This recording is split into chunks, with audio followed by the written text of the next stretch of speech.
dying strong out there in the streets every single day. I got you. Yeah. I will defend my brothers. I will defend the weak. I will pursue and fight evil so others may sleep. I am the sheepdog, protecting the night. Wolf hunters unite. Bring it on. It's time to fight. As that alarm clock beeps, it wakes you from your sleep. Pull back the sheets. It's time to hit the streets. Dudes, fresh shave your face. Girls, put up your hair. Back breaking and aching from the equipment that you wear. Face to face with your locker, strapping on your vest. Pray to God it'll block a hollow point from your chest.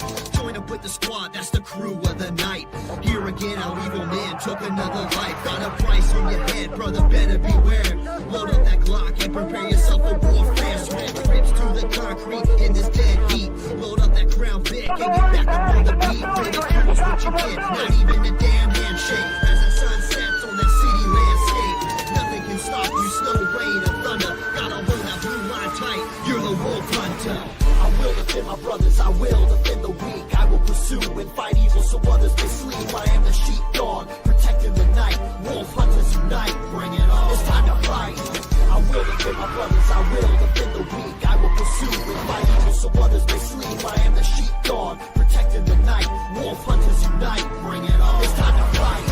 No words can express the lack of respect. No arrest of a suspect's unchecked. They say you ain't shit and you always tell lies. Yet so quick to pick up and call when victimized. Riots and protests, it's always us they blame. It's expected, not regretted when a hero cop is slain.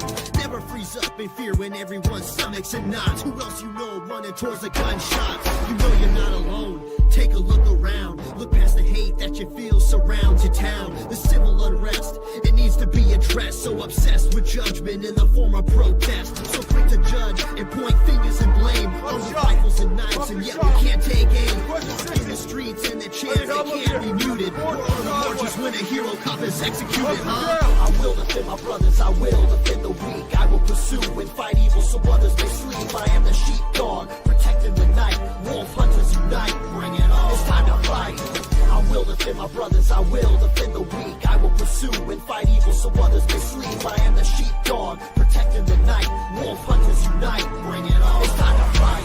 Every push-ups for justice, each sit-ups for peace. Yet prepared for that battle waging up in the streets. Push the memories aside, keep the hate out of sight. Always on prowl for evil that lurks within the night. They said God made shepherds so that he could protect the flock. To overwatch and keep track of those that he's lost. When evil brings the fight, you know it's outnumbered. Sink your teeth in his back. You're the wolf hunter. I will defend my brothers, I will defend the weak. I will pursue and fight evil so others may sleep. I am the sheepdog, protecting the night. Wolf hunters unite, bring it on. It's time to fight. I will defend my brothers, I will defend the weak. I will pursue and fight evil so others may sleep. I am the sheepdog, protecting the night. Wolf hunters unite, bring it on. It's time to fight. I'll tell you, man, every time I hear that song, I mean, we're sheepdogs, we defend the night. I mean, this is who we are today. We're talking about sheepdogs. We have a special guest who's a legend with the Phoenix Police Department in Arizona. We got Sergeant Dan Jaramillo. And Dan, right now, we're going to go ahead and start the program. We want to welcome you. Bobby will do all the intros. But before we get started, once again, we're sheepdogs. But you know what? There's an evil presence out in the world. And with that said, Sean, it's all yours. Yeah, this week we lost one of the San Bernardino County sheriffs, Sheriff Andrew Nunez, and he was shot and killed near a residence in the 12300 block of Hollycock Drive in Rancho Cucamonga. Around 12:37 p.m., he responded to a call of a woman being threatened by an armed man in Rancho Cucamonga, and when Deputy Nunez arrived, the armed man shot him in the head and then fled on a motorcycle.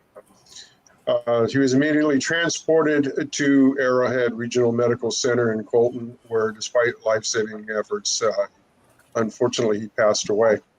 Local law enforcement tracked the suspect on his motorcycle along the 210, where he led them on a high-speed pursuit until he was knocked off his motorcycle by a sedan that swerved into his lane. He was transported to a local hospital and is in stable condition. Deputy Nunez served with the San Bernardino County Sheriff's Department for 6 years. He's survived by his wife, who's expecting a child, and his 2-year-old daughter, his mother, and 4 siblings. And Benny sent me the video the other day. And if you get a chance to see the video of the pursuit, this guy was riding with no hands doing Mach 1. And this vehicle just happened to move right into him and knocked him off the bike. And apparently, according to Benny, he is an off-duty sheriff's deputy. I don't know if he's from San Bernardino, but I think that's a tactical intervention. With that said, may he rest in paradise. And before we do the toast, Dave is going to do the 10-count bell ringing, which we took from wrestling and boxing, where they honor their fallen with a 10 count.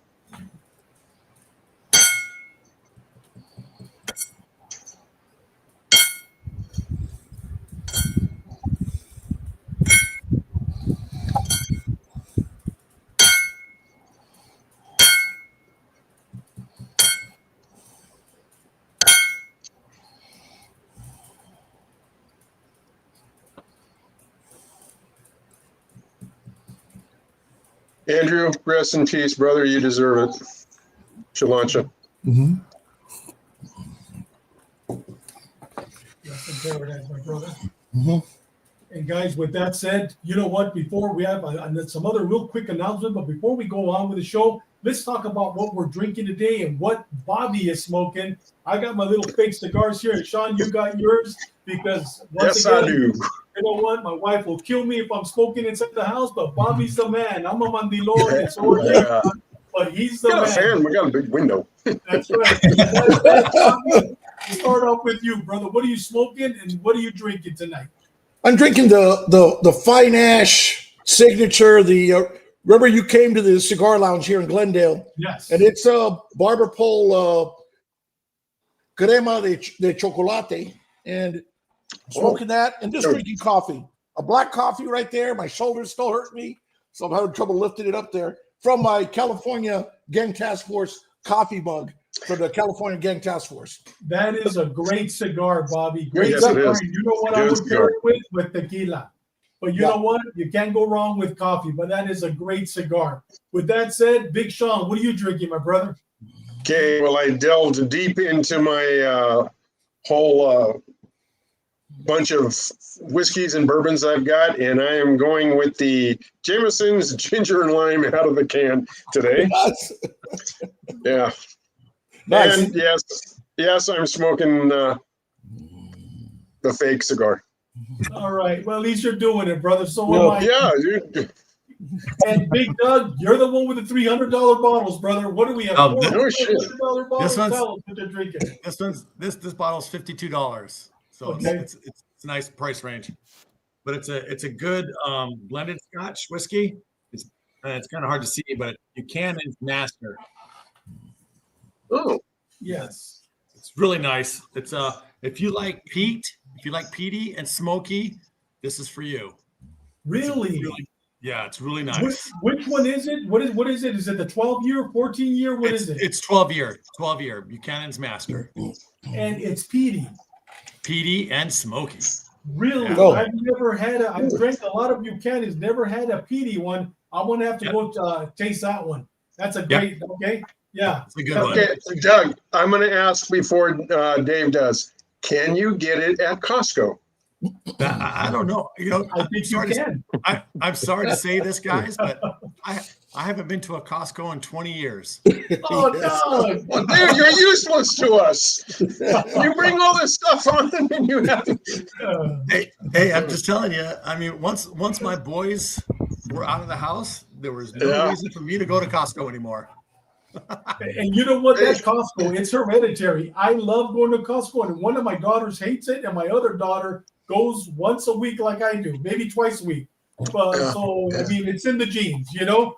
Yes. With that said, Big Dan, I know you're not drinking, but you're drinking a special water. What are you drinking tonight?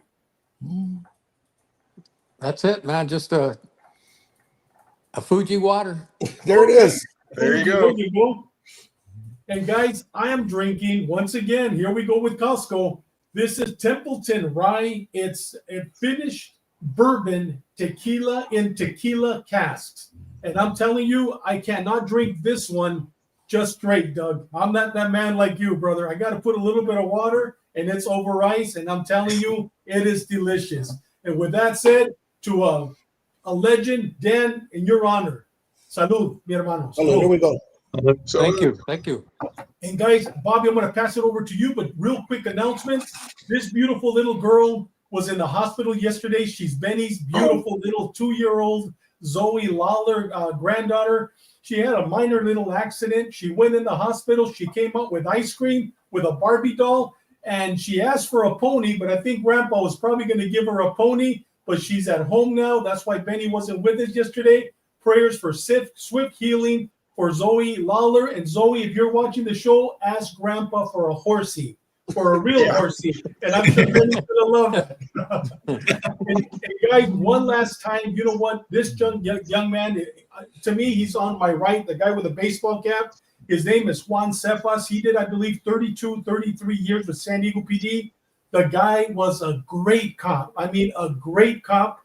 But he decided halfway through his career to go to the academy and train the officers. That was his burden in his heart, to go train the officers. He did 23 years at the academy, training the next generation of cops. Well, after he retired, I believe 2 years ago, a year and a half, 2 years ago, he's still training. He has a great show. It's a podcast. It's called Fit PD with Juan Cephas. This gentleman right here, Elias Gallegos, was a bodyguard for the Mexican cartels. He is now a fifth degree jiu-jitsu black belt, and he lives and has a training studio in Eastlake, and he trains cops for free. If you live in Chula Vista, live in the Eastlake area, please watch this show. He gives his information. He will train you and your brothers in blue for free.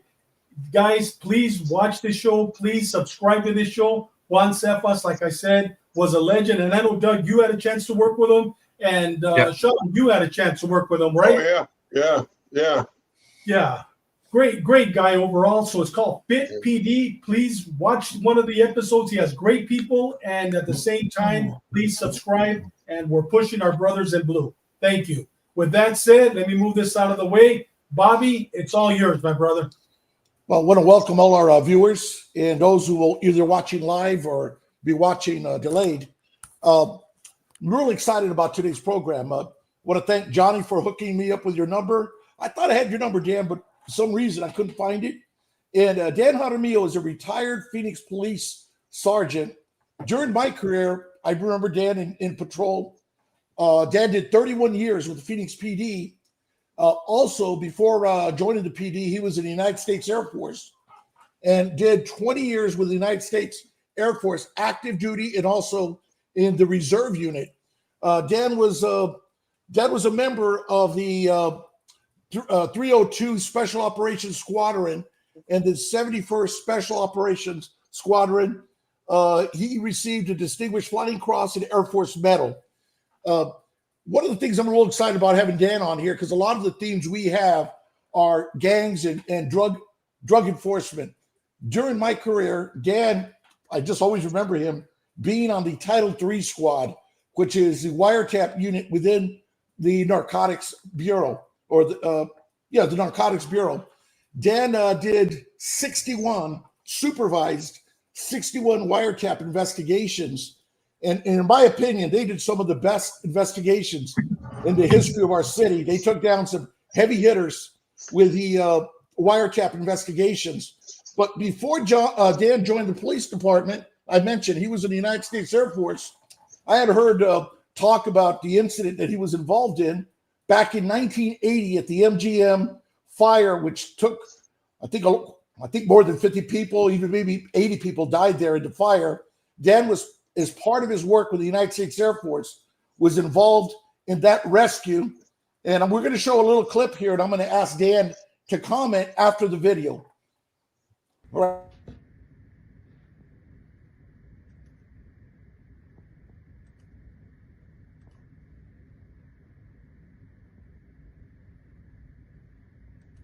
November November 21st, 1980. One of the nation's worst hotel fires took place at the MGM Grand Hotel in Las Vegas, Nevada. Over 80 perished in the blaze.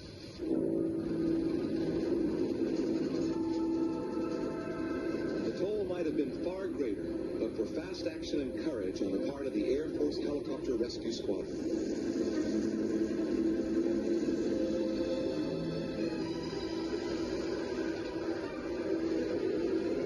After a call from the Las Vegas police, 9 helicopters were airborne and headed for the MGM Grand. The scene upon arrival reminded many of the crewmen of wartime battles. The helicopters were the only hope for those trapped on the roof and balconies.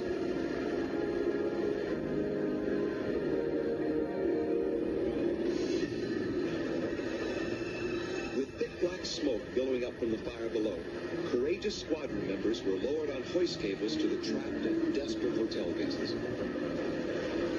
On an earlier program, we presented the full story of this heroic rescue. Tonight, we're proud to welcome 6 of the heroes to our stage. Here on behalf of all the men involved in the mission are Tech Sergeant Daniel Jaramillo, Tech Sergeant Jerry Fletcher, Major Larry Dagey, First Lieutenant Quinn Nixon, Lieutenant Colonel Wayne Corder, and Major Warren Hubbard. Hey, Bobby, I apologize. It's an old videotape. That was the best that I could do. That's fine. I think we all get an understanding of what happened and the courageous work our military did that day, our Air Force members.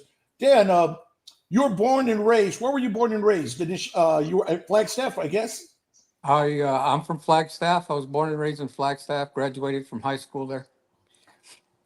What inspired you first to join the military, to join the Air Force? Well, a draft notice. Oh, okay. But my brother was already in the Air Force, and he said, look, no, you're not going in the Army because they're going to send you right to Vietnam. Took me down to the Air Force recruiter, took me in, a couple of tests, and 3 months later, I was in the Air Force. Good. So you did how many years of active duty, and then you stayed in the reserves where you retired with 20 years, right? Is that what you did? I did 4 years active duty, most of it here in the States, but I did 2 years in Panama. When I left Panama, I came back here to Tucson and retired, or not retired, but got out of the Air Force in Tucson. The rescue there at the MGM, was that that's probably something, the training you do to get there. I was looking at getting on those cables, swinging down. What did you guys encounter? The smoke, the urgency to rescue these people that were trapped there in the resort. Well, let me back up just a little bit. We had left Phoenix, and this is 1980. So I've been in the police department a year and a half. This is 1980. I had just finished up my training, all the training that I had. This was my first DDY to go up to Las Vegas for Red Flag. Red Flag is a fighter type gathering where, they come from all over the world. So we got there Friday. About 4 o'clock, we took 3 helicopters up. Myself and 2 other flight engineers, we were tagged with going out and taking some rangers out into the desert. So we did that Friday night, got back to Nellis Air Force Base, and decided, we don't have to go back out for those guys until tomorrow afternoon. So we decided we weren't going to go down into Vegas, but right outside the bar there was a couple of places you could gamble. So a couple of us went out there and we had a few beers and gambled a little bit. We ran into some firemen from Phoenix and started playing pool.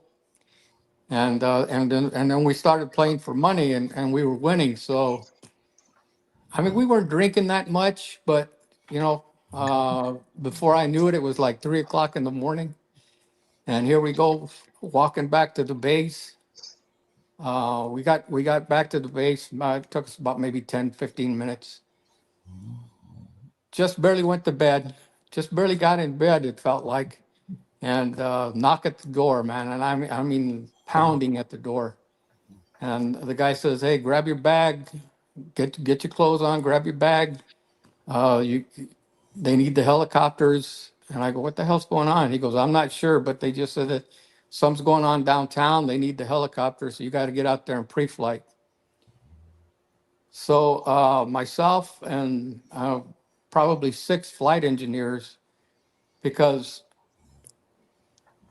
we had to recruit a couple of maintenance guys, because a lot of the guys, when we got there Friday night, did go downtown and they stayed downtown.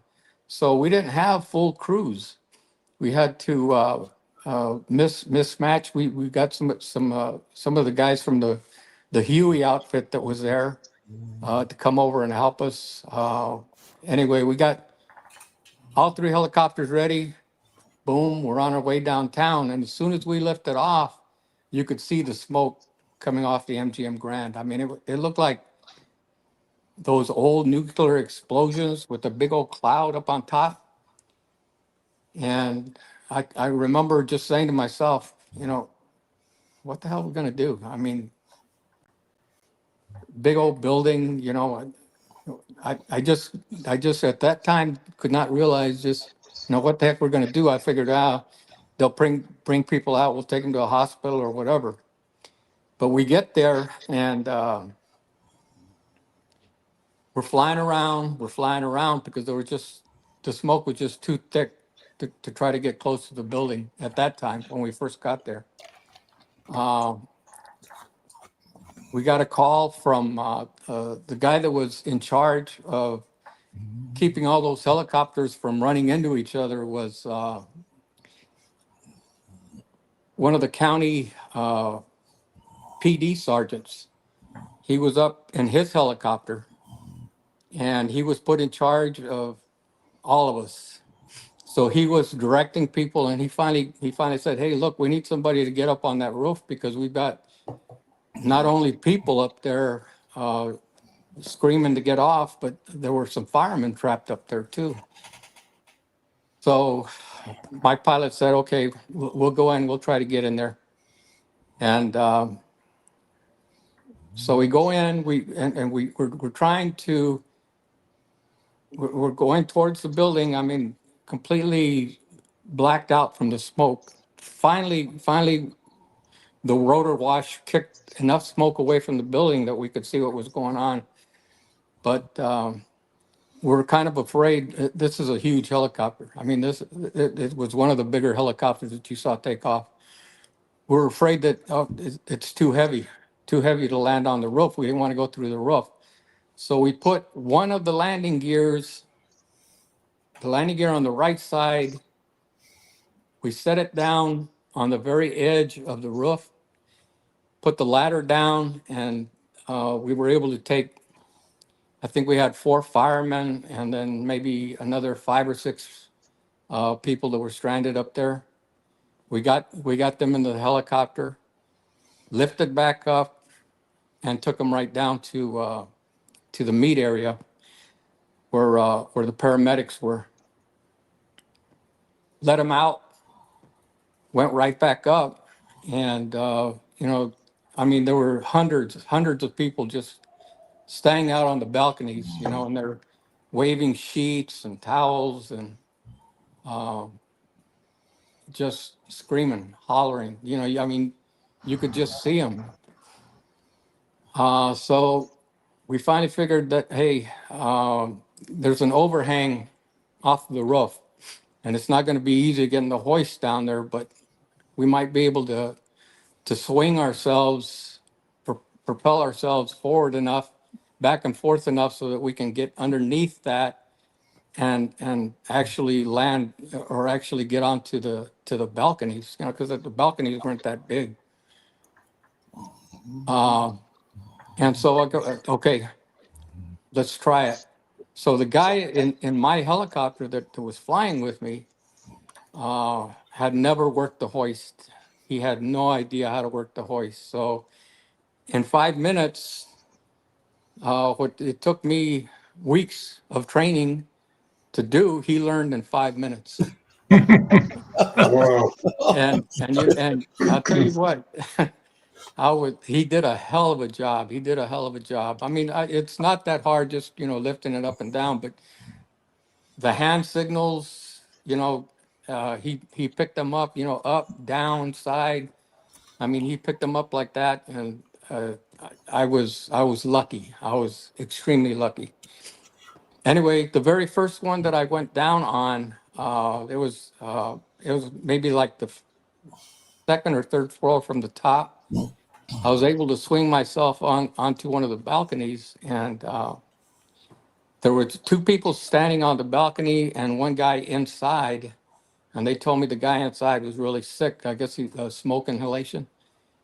So they picked him up, brought him out. I strapped him onto the hoist cable, to the hoist, and boom, off we went. That was my first ride.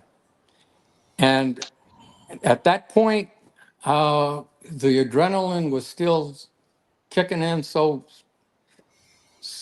hard. I didn't even. It was just automatic. It was just automatic. Just get him in, strap him in, and get him into the helicopter. That you keep telling through both careers. Training, training, training, Yeah. and training paid off big time. They always tell us train as if it's real. Don't go half-ass during Absolutely. training. You And have absolutely, yes. You have to. And one of the, I think the second or the third time I got onto a balcony, and there were two guys standing there, and a 9 month, a woman that was pregnant, 9 months. She was due any time, and the guy, I was afraid to put her on the hoist, and plus she was so big, she barely could fit on that little seat that was provided. I was saying, no, I don't think I want to do that. But these guys kept telling me, please, please get her off, get her off. And strapped her on there. It took both those guys and me maneuvering to get her even off the balcony. That's how big she was. And of course, she was just screaming and crying. But I finally got her off. And as soon as we got her to the helicopter, we took her right straight down. I heard she had the baby that night. Wow. Amazing. So yeah, so I did that. I went up and down probably 7, 8 times. Each time, of course, collecting one or two bodies. But my final time that I went down, there was a guy by himself, and he was holding on to the side rail. And he was down on his knees. And when I finally got onto the balcony, he just collapsed, So I started CPR on him, and I worked on him for maybe, I don't know, 10, 15 minutes before the fireman finally broke in through the door. But he was gone. He didn't make it. And then as I was getting off of there, going back up to the helicopter, I spotted a female by herself again, but only she was like halfway down the building. So she was still pretty far up. She was on the opposite side of the balcony, holding on at the very bottom, trying to stretch herself down to the balcony below her. So I pointed that way, and the pilot saw her. So we started moving that way, and I got maybe within 15, 20 feet of her, and she let go. I said, I'm done. They back up to the helicopter, and fortunately, by then the fire department had finally secured the building, and we were done. 4.5 hours out there. Wow. We go back out. We go back out to Nellis, refuel the helicopters, and then do another 3-hour mission to go get those Army Rangers we had left there the night before. So it was a long day. It was a very, very long, hard day. Hey, Dan, I got a question for you. Yes. Obviously, this wasn't a military exercise. This was a civilian incident. And you guys had never trained to do anything like that before, right? No. Yeah. There were, like I said, we had 3 helicopters, and our helicopters were the only ones that had the hoist. The Yeah. Hueys didn't have any hoists, but the Hueys could land on the roof because they weren't as heavy. Yeah. So they were doing the roof rescues, and we did the balcony rescues. Dan, I just want to salute you. That one, not only was that ballsy, Yeah, but you are a true hero. that's right. I mean, who else could have pulled all that stuff off just like that? So, Yeah. yes, sir. You and your squad, brother. You and your squad. God bless you, man. Yeah. Thank you. On the fly too, and it's like, this is the first time I'm hearing this story. I'd heard, Dan and I, our careers crossed quite a bit, but I never worked for him. And I think we did there was a Red Room wire that we worked together, if I remember right. You guys did wire. We were in the same wire room at the time. There's a Red Room squad. The Red Room squad does murder homicides related to the drugs. They're the narcotic homicide squad. And I remember we worked a case like that. So what now we're going to go to your police career. How did you decide? What made you decide to become a cop? What inspired you to join the Phoenix PD? And what year did you join? 78. When I got out of the Air Force, I went to, I took classes at Pima Community College while I was in Tucson. And while I was there, I met a lieutenant who was a professor part-time at the college. And he was in the reserves for DPS. And I took 2 of his classes, and we got to know each other pretty good. And he asked me if I wanted to go out on a ride along with him, and I did. But lieutenants don't do a whole lot. But it was still interesting. I thought it was pretty interesting. And at first, I thought, well, I was going to do the probation thing. But I think he talked me out of it. I think he convinced me that that police work was a little more interesting than probation work. So I put in for at that time I put in for Pima County. I put in for Tucson, Flagstaff. I wanted to go back to Flagstaff, and I put in for Maricopa County, and Phoenix was hiring too. So I put in for Phoenix, and Phoenix was the first one that called. Let's see. That was in 78. Yeah, and my first assignment was Tower Plaza. I don't know if you remember Tower Yes. Plaza, Yes. 36th Street in Thomas. Yes, I do remember that place. Yeah. And you joined in 78. I was a senior in 78. And it's funny you mentioned because I was I was a freshman. Yeah, I was a senior. I graduated in 78, and my inspirations were you'll know the names.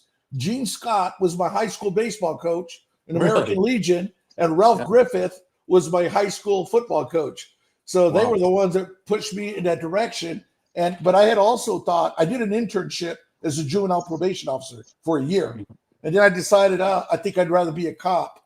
But so anyway, when did you get? I remember you being in patrol, but where I always remember you as being the Title III, the wiretap squads over at in DEB or in SIB. I think it was SIB at the time. SIB, yeah. SIB, Special Investigations Bureau. Right. When did you get there? And then let's talk a little bit about some of those famous cases you did on the wiretap group that you did there. Okay, I first went to detectives in, I think it was 87. And I started out in the liquor squad. DPS had control of liquor at that time. And they only had like 6 guys working the entire state, so the chief said, no, it ain't gonna work for us. So he put 4 of us, kind of a task force type thing. And so I worked liquor that was my first detective assignment for about 6 months. And then they opened up the actual state liquor squad. So from there I went to child sex crimes. And I worked sex crimes for 2 years. 2 years. Made sergeant. Went back to patrol. You got to go back to patrol. Worked patrol for a year in 500 downtown. After I completed my probationary period, I got the downtown walking beat. Don't ask me how that happened, because it's a primo spot. a young sergeant does not get the downtown walking beat. Yes. I mean, that's reserved for the old guys. But anyway, the reason I got it was because I was good friends with Jack Harris, and Jack Harris was a lieutenant. So, but he had other things planned. Of course, he didn't tell me at the time he had other things planned. So 4 months after I was in the walking beat, downtown walking beat, he called me into his office. He goes, we're going to start downtown bicycle squad. I said, oh, yeah, sounds nice. Good luck with that. And he goes, you're going to do it. Oh, okay. You just I go, volunteered. I haven't been on a bicycle since I was 6 years old, but okay, whatever you say. So I did all the paperwork, got and the downtown walking beat turned into the downtown bicycle squad, the very first bicycle squad, which was a lot of fun. I was having a good time. I'm looking forward to being there for a while, but about, I don't know, 3 months before we actually implemented a steady bicycle unit, got called downtown by the chief. It was one of those deals where you're driving downtown to see the chief. Nobody's telling you why you're gonna go downtown to see the chief. What I do. And so, do I stop and have a couple of drinks before I get there? So I get there, and I don't know if you remember Mike Torres. Yeah.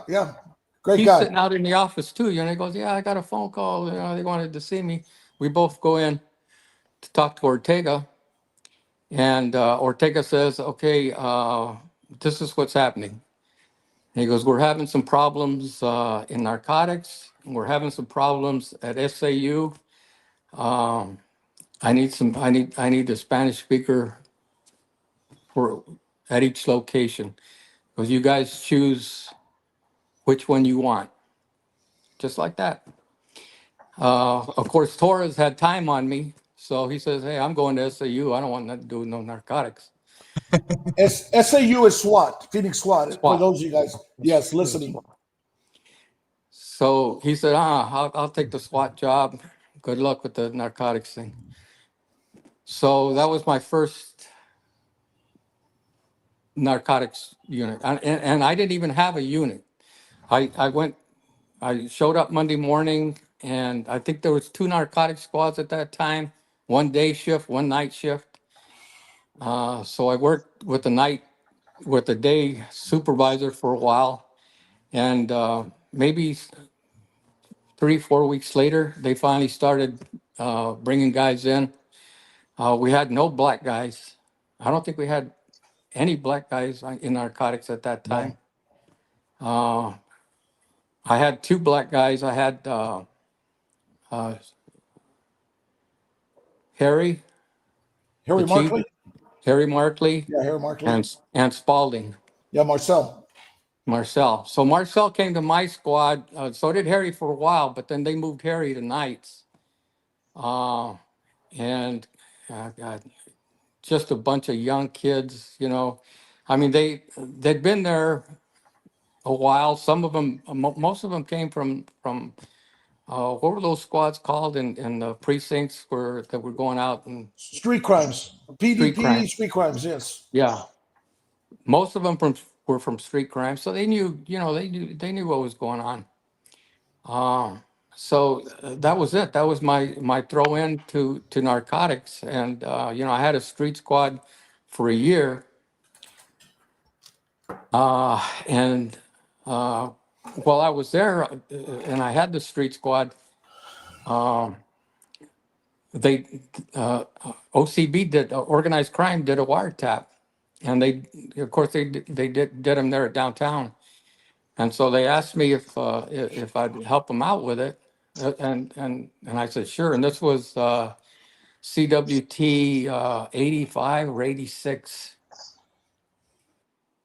and that was the number that the state gave to the investigation. So this was 85, 86. When I retired, I think I did CWT 301 or something like that. Yeah. That's how many wiretaps the state had done in those 20 years. But anyway, that was in 1990, 89 to 90. And then in 1990, I got called back into the reserves, back into active duty for Desert Storm. So I went to Saudi Arabia. We were there for 4 months, came back, did more training. I was away from the police department for about 6 months, 7 months. When I got back, I don't recall who had the wire squad then, but they had moved Organized Crime Bureau, the wire squad, over to the Drug Enforcement Bureau. Right. And I don't remember who the sergeant was, but he got crossways with the lieutenant. And I don't know, for some reason, they asked me to take it. And I said, okay, yeah, no problem. How many years did you do on the wiretap, supervising the wiretap group? 20 years. years. Wow. Yeah. Hey, I got a question about wiretaps in Arizona. Yes. Here in California, we have state statutes for wiretaps, or we can do federal taps. Do they have the same in Arizona, where you have the option of one or the Yeah. other? Yeah, I did probably 15 for the feds. Okay.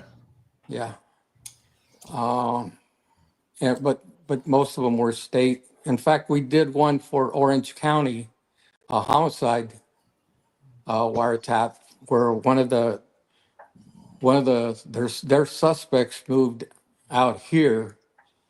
They didn't have enough evidence on him, but they had a couple of pretty good informants out there, and they were able to get enough information for us to do a wiretap on the guy out here. I mentioned it. Hey, Dan, did you guys have your own wire room? I mean, San Diego PD, we eventually created our own wire room.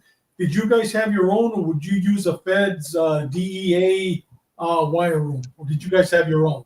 The feds had their own, DEA had their own, the FBI had their own for a while, and we had our own. Yeah, You had your own. it started out with a closet. I mean, we had Yes. So did we we. had So did two we. monitoring stations in the basement of the police building, and it was like a closet in there. There was barely enough room for those two stations in there. Eventually, we graduated to, I think we ended up with 20 station system. Wow. Yeah. Yeah. Because I mentioned in the intro, Dan supervised 61 wiretap investigations, and people don't realize they're a bear. You just don't flip on the switch and start. It takes a lot of work to get to the point to get the authorization from a judge. So you did 61, and I think, like I said, your squad kicked some serious ass over there. But the one that a lot of people remember you because of the famous picture, the Sammy the Bull Gravano case. David, you got the picture? If you could put it up there, the book where you guys arrested him. What was the deal on that? There he is. There's Sammy the Bull. Yeah, you see that car back there? Yeah. DPS. Yes. That was, I don't know if you ever met Scott Reuter. No. His dad was the assistant chief at DPS. And when I went to Scott or to Scott's dad, to Chief Reuter, to get help for the investigation, because we knew we were going to be all over the state, he goes, okay, but I want you to take my son because I want him to learn what you guys do. I mean, his son was in patrol, but wanted to get into narcotics. And I go, yeah, I'll send him over. And Scott was with me when we arrested Sammy, because I did the search warrant at Sammy's apartment. But he didn't want to get in the picture. I told him, grab his arm and get. And he goes, I ain't gonna have no New York assholes after me. No way. They would have called him a hero. Yeah. Yeah. Yeah, they didn't like him either. No. Yeah. So- You guys were up for how long? Probably 30, 60 days on that one? 90. 90 days. Okay. 90 days. Yeah. Yeah. Now in Arizona, when Bobby was talking about how extensive the work is, here we have to do 6-day reports where you have to write a report to give it to the judge that justifies you having that wiretap going. Right. Did Here you it's guys 10 days. Every 10 10 days. days. very standard for you guys too? Yeah. Yeah. And that's what takes a lot of time is those. You Oh, gotta have yeah. someone write those reports all the time. the affidavit itself is like 100 pages, Yeah. and you can't get away from that. There's no way you can get away from that. Hey, Dan, a lot of regardless. people that are watching the show, they all want to hear about Sammy the Bull. Can you take us on this journey on just Sure. Sammy the Bull case? Absolutely. Just tell us how it started and what happened, and tell us insights that nobody else knows that you could share with us, if you don't mind. Okay. To tell you the truth, when we first started, Jim Cope, I don't know if you remember Jimmy, Yeah. Jim Cope. Great guy. great guy. He came to me and he goes, hey, I've got some customs guys that are coming in this afternoon that want to talk to us. They can't be here till 5 or 6 though, so you mind sticking around? I go, no problem. He goes, let's go for a ride. And I go, okay. So he took me over to Tempe and we went, I didn't know it at the time, but we stopped across from a big service yard. There were big old trucks in there in the back and everything. And he goes, that business right there belongs to Sammy the Bull Gravano. And, I'd heard the name. I knew, the Gotti thing. And I had no idea Sammy was even out of jail, But he had been out for a year already, I guess. And had his own construction business going, where the hell did he get his money? I mean, there were 5 brand spanking new dump trucks back there and just all kinds of equipment, brand new. And Jim said that, when the customs guys first called me last week and I came over here and I sat, and I had a couple of guys come over and watch the place. He goes, those trucks never moved. They never left the yard. So, okay. So we go back and we meet with the customs guys, and the custom guys has an Interpol officer from the Netherlands with him. And so he kind of turns it over. The custom guys is telling us about this ecstasy thing and how they're making it in the Netherlands and shipping it over here. And they have a CI. They had a informant that was giving them information that tons of it was coming into Las Vegas, and a lot of it was getting distributed into Arizona, but they didn't know exactly how the Arizona thing worked. So this was maybe the second time I'd heard the word ecstasy. But anyway, the guy briefed us, and Sammy's name never came up, but Sammy's son did. I guess him and Mike Papa were really close friends. Mike Papa was what they considered the head of the Arizona end of the distribution network. So he gave us the briefing, took all that information. The custom guys even wrote up like 30 pages for us for our affidavit. And we went up on, I think, three wires or 3 different suspects at that time. Mike Papa was one, and 2 other guys that were involved pretty close with him. Right away, it stretched into Sammy's son, but Sammy's son lived at home with mom. So we were really having a hard time trying to get that end sewn up. I think Jim Cope and his squad were doing a surveillance on Sammy's business, and we found out that he also had an apartment, because I guess him and his wife didn't get along that well anyway. So he had his own apartment. So Jim started watching, and fortunately for us, Mike Papa and Sammy's son went to the apartment. It was at that time, Papa had just purchased like 10,000 pills from this guy in Las Vegas. So we didn't know whether he had them with him or not at that time, but it was enough for us to get Sammy's cell phone and Sammy's work phone. He didn't have a phone in the apartment.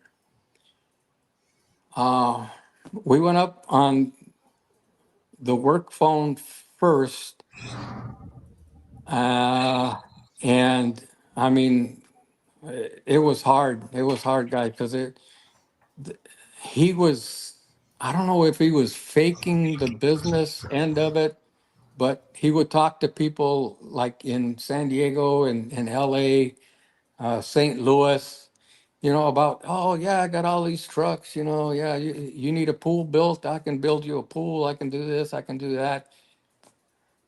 And it might have been code, I don't know, maybe not.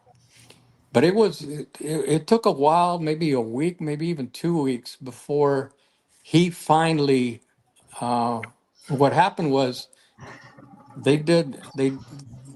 uh, Papa did a pretty big buy, like 10,000 pills, I think it was. And he had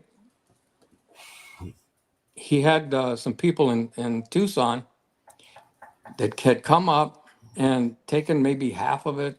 I think it was 5,000. They headed back to Tucson. We took it off. We took it off, and when we did that, and Papa found out that DPS took it off, he gathered up the rest of his crew, and they went to the business, and they were in there, and surveillance was on him, and we even had a helicopter that we could see him walking back and forth outside, and that gave us enough to put bugs in the building itself. We bugged his office, his reception area, and a meeting room that was in the back. So I mean, we had him well covered as far as the bugs. Probably 2 or 3 days after that, it was like 8 o'clock, 9 o'clock at night. Him and his wife were in the back room. We could hear him talking, and he was discussing with the wife. Well, they took 5,000 pills down here, and they got this much money. Separate that money from this money, and he tied himself into it big time. I mean, just big time. So we probably could have done some search warrants, but we still didn't know who the guy from Las Vegas was. And we were fortunate enough to have maybe 2 or 3 conversations, and that's it, with that one guy and the main guy, Papa. And we found out that this guy was getting like 50,000 pills a month. And he was some of it was coming to Phoenix, most of it was going to LA, San Diego, and of course, a lot of it was staying there in Las Vegas too. But he agreed to the main guy agreed to bring 10,000 pills down here to Papa because he wanted to meet Sammy the Bull. He was excited as hell to meet Sammy the Bull. So he brought the 10,000 pills down here, and him and Sammy met at a restaurant, and Jim Cope and I went and sat maybe a couple of booths away from him. And, they just sat there, and he's asking Sammy questions about New York and this and that. And I mean, of course, they didn't talk anything about the drugs, but it was interesting. So he heads back for Las Vegas, and, I stopped the car right at the border. DPS stops it for us, and we take his money from him. So Sammy found out about it, and he got a little scared. And a lot of people don't know this, guys, but he had the cell phone for one of the FBI agents. He was retired, but one of the FBI agents that worked his case, he called him and asked him if he would check in to see if anybody was looking at him. Wow. And That's crazy. fortunately, we stayed away from the FBI. They didn't even know what the hell was going on. And DEA was helping us, and they went to DEA, and DEA didn't rat us out, man. They said, no, we don't know anything about it. So the guy told them, no, I can't find anything. But yep, he talked to an FBI agent. Yeah, that's not good. Yeah. We're running out of time, but I do want to ask you a question. Yeah. Benny Cruz, one of our co-hosts on the Tuesday podcast, ask, I think, a very good question. What was the highest number of phone lines and was the highest number of lines in the longest Title III, the longest wiretap you worked? On a wire. We did a Mexican cartel. I think we had 14 phones up at one time. Yeah. I had like 4 surveillance squads. And we had so many lines, I had to hire monitors. Yeah. And that wiretap went for 120 days. So how many guys do you have on a surveillance squad? So people will know. It all depends because it's a unit that usually does something else. So we bring them in just to do Yeah. surveillance. So it's between 10 and 12 guys usually. Per squad? Yeah. Yeah. That's a lot of personnel. Oh yeah. And then you run 3 shifts in the wire room usually. Yeah. Sometimes you can get away with 2, but a lot of judges say, no, you're going to run a wire. You run it full time because, you might miss something. And Yeah. so they make you run it 24 hours. Hey, Dan, we have a question from one of our loyal listeners. He's saying that's when Sean Atwood and the Bull got entangled. Right now, the enemies are on us because we passed our hour. But can you just tell us who Sean Atwood was? And also tell us about the arrest when you took Sammy into custody. Tell us about that. But who's Sean Atwood? I'm not sure. Doesn't I'm sound having familiar. problems remembering the name. Yeah. Okay, so But- tell us about the arrest then. Let's go to the Okay, arrest. Tell us about what happened. That picture that you guys see, Yeah. that reporter worked for the Arizona Daily or our Republic here. He somehow got wind that we were doing this investigation. So we brought him in downtown and railroad him into saying, you can't, you're gonna destroy the investigation if you put this information out. So he says, okay, what are you guys offering? I said, how about you are the only one that will be able to take a picture of Sammy the Bull being arrested. He goes, okay, no problem. So that was the only picture that was taken of Sammy the Bull. Really? That morning, 4:00 in the morning, we're briefing. I have a SWAT team and a narcotics team. We go to Sammy's apartment. It was about 5:15, I guess, when we got there. But I totally told those guys we're going to do him first because I don't want him making any phone calls. I don't want him being able to. We want to totally be surprised. So the judge not only gave us a nighttime clause, but a no knock. So SWAT went into the door, went in. He had 3 females in there, 3 girls. There was one asleep on the couch and 2 in the bedroom with him. They were the first ones to come out. And he was like came out. 80. He was like 80 years old at the time, right? I'm just No. kidding. Not quite. And ecstasy really works, right? Not quite, but I'll tell you what, there are some good looking girls. Anyway, he came out in his underwear, right? So, boom. We took him in handcuffs, sat him down in a chair, did our thing. He did have guns in the bedroom.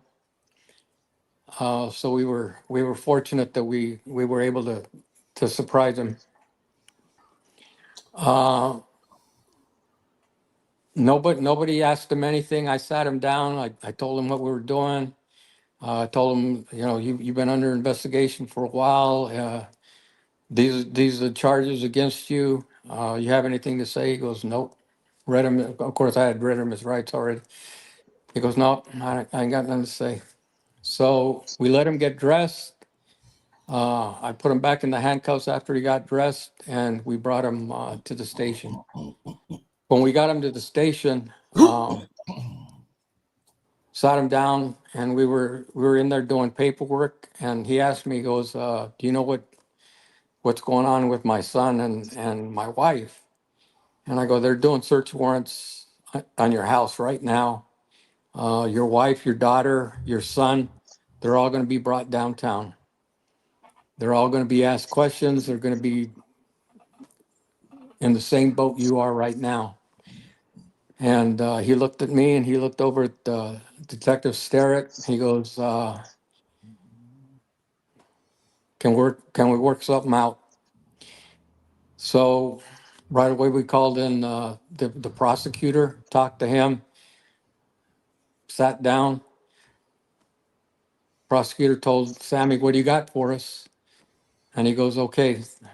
He goes, I'll lay the whole thing out for you if you let my wife and my daughter go.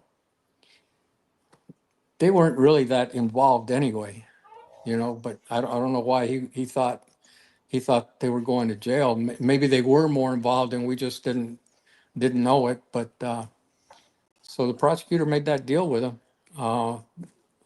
The wife and the daughter got probation. And he got, I think, 15 years or something. He did 10 out of 15. Yeah, that was big news with Phoenix. When you guys were doing that case, my squad was doing a Mexican drug wire. So, but I remember it was big news for us. And with that said, like I said, we've run out of time, but we barely scratched the surface of your career. Come back. So we definitely want to bring you back, Dan, and go into some of the Mexican drug cases, the drug gang cases, cartel cases you did. So we definitely will want to have you back. And then we could also go into, how time intensive.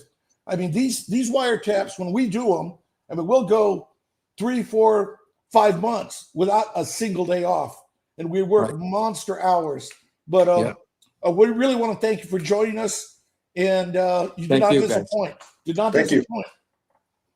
Thanks, Dan. Thank you. Thanks, Dan. You're a hero, brother. Bring you back, Nice man. We'll meeting you definitely guys, be too. reaching out. God bless you. You're an American hero, brother. Thank you. Yeah, Thank thanks you for very joining much, us, Dan. guys. All right. Thank God you. bless Man, Bobby, wow, man.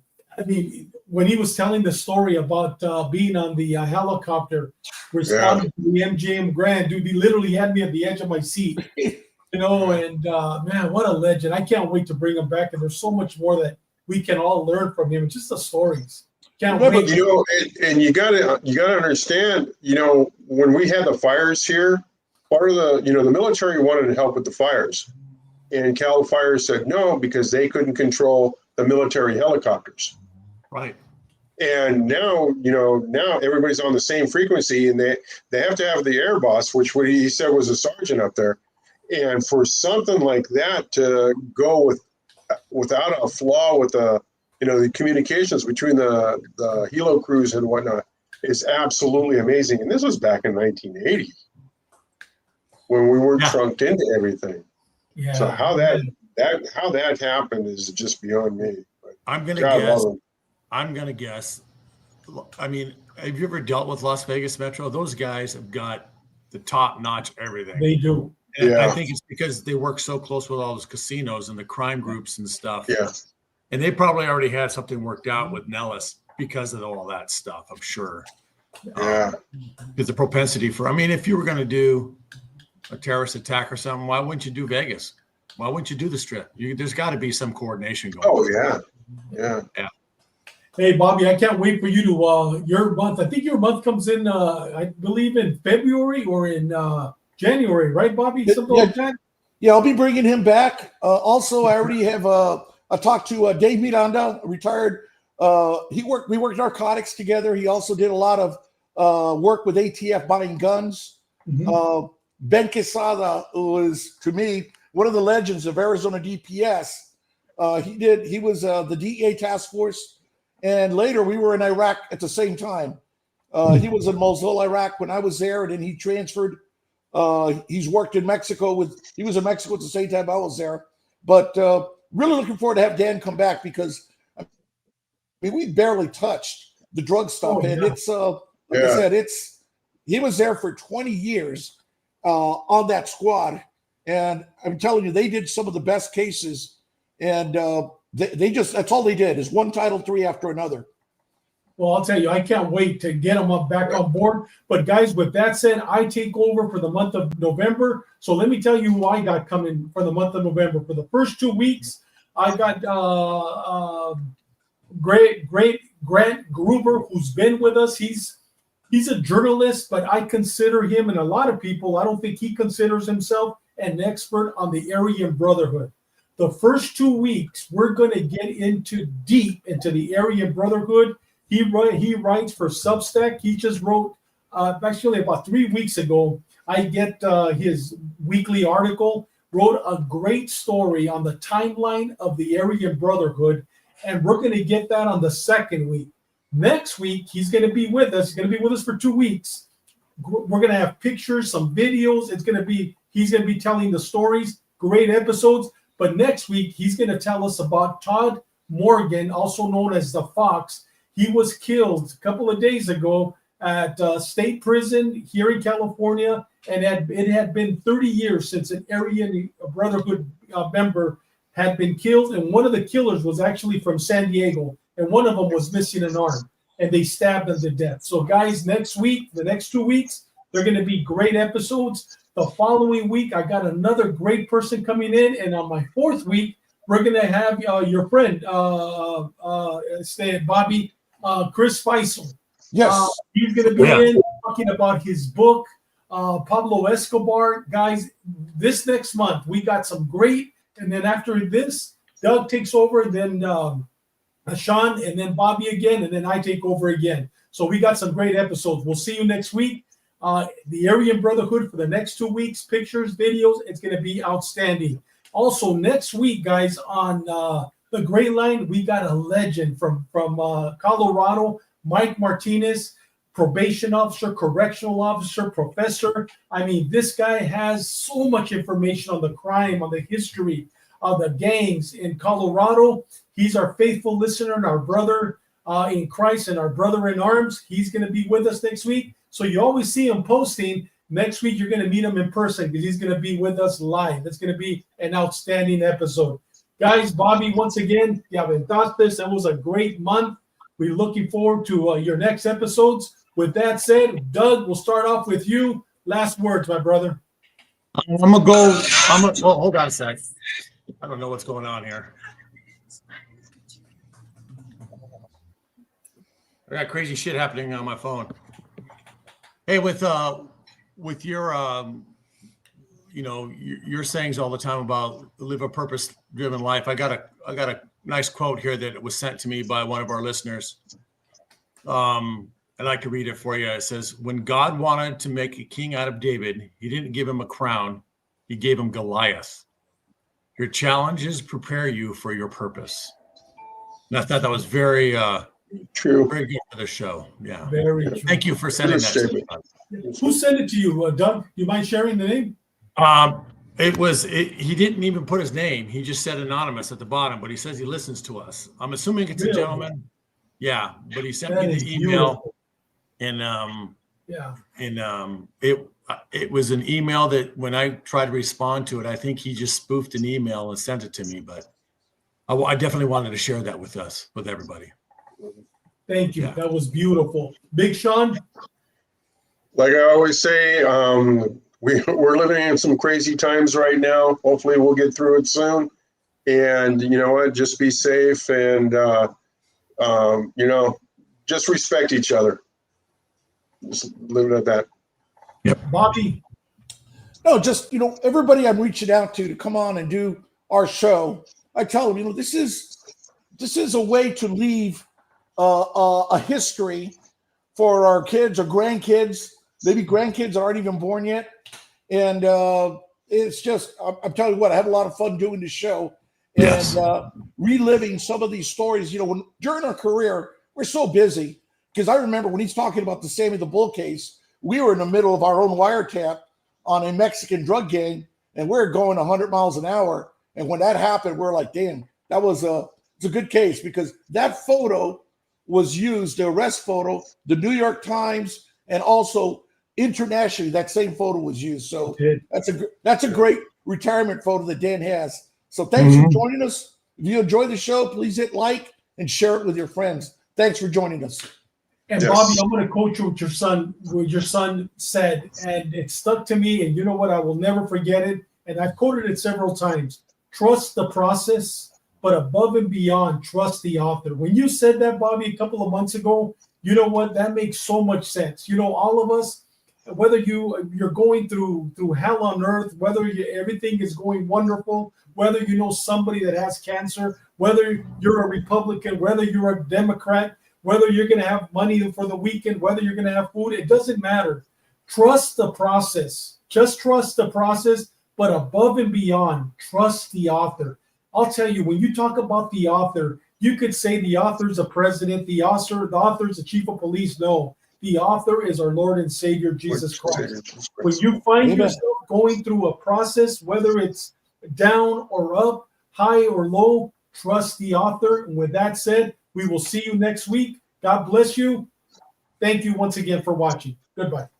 Thank you.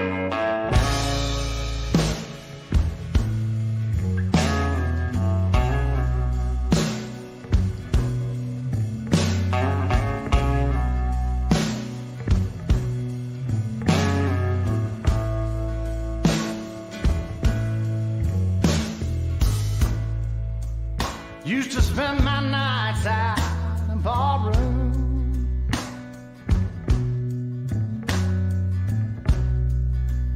Liquor was the only love I'd known.